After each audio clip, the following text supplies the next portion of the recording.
Alden need short update and during AOS, yung bait pa nga ni Alden, oh. Tinawag niya si Alden, tawag niya sa studio. Nakapili yan, eh. Nakapili pa si Alden. Tapos yung pinalain pa ni Alden, si Judy, baba na stage. Yung gentleman yan. It's good to be back here at All Out Sundays. Nakakatawa na nakakamiss mag-perform sa inyo every Sunday and it's good to be back. Salamat po!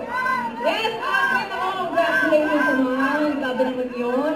Sa success ng inyong movie na Hello, Love Again! Promising Filipino movie of all time. Yes, papasalamat po kami sa lahat po ng sumuporta sa Hello, Love Again. Last year, maging early this year po, we still had international screenings. And on Feb 13 po, mga kapuso, mga kaayos, mapapanood na po natin sa Netflix ang Hello, Love Again. So thank you so much! Hello, Love Again. Ito, may logo. Ikaw rin naman na rin si! Ay, grabe! Ikaw rin naman eh! Ano po ang Pamiyabang pre Alden.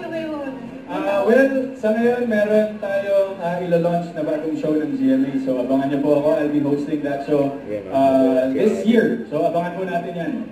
Thank you so much po. We're so happy that Alden is here kasi may manilibre na naman sa likod. Happy to be sa All Out Sunday Stage. Pero bukod kay Alden, punong-puno ang show natin today as if. Para mas malinaw, baka ma-misinterpret nga, di ba, yung mga ginagawa mong actions. Para wala lang din masasaktan. Dumadating ang Valentine's Day, mapapasana all ka na lang talaga. Sana all. Secret. Secret po muna sa inyo. Joke lang, wala. So ngayon talaga, sa ngayon medyo malamig pang Valentine's Day ko. Pero malay mo naman, the next coming months or days, nandiyan na. Yun, oh. Sabi ni Alden. Gawit pa nga ito tumitil, eh. Nakakanta si Alden. Kantahan niya si His Heart. Yan, Heart, actually may isang bakit kaya maraming hawak. Pero Heart, you're an actress, fashion icon, painter, entrepreneur, philanthropist, and a lot more. Is there anything else na gusto mo pang Masirang nagbubuya para sa'yo.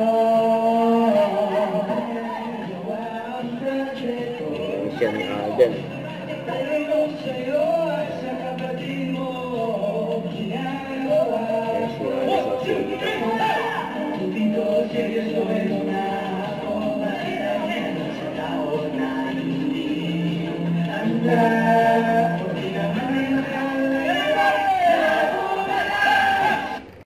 Don't forget to subscribe and click the notification bell for more update. This is Richard Reaction Live. Stay tuned for more update.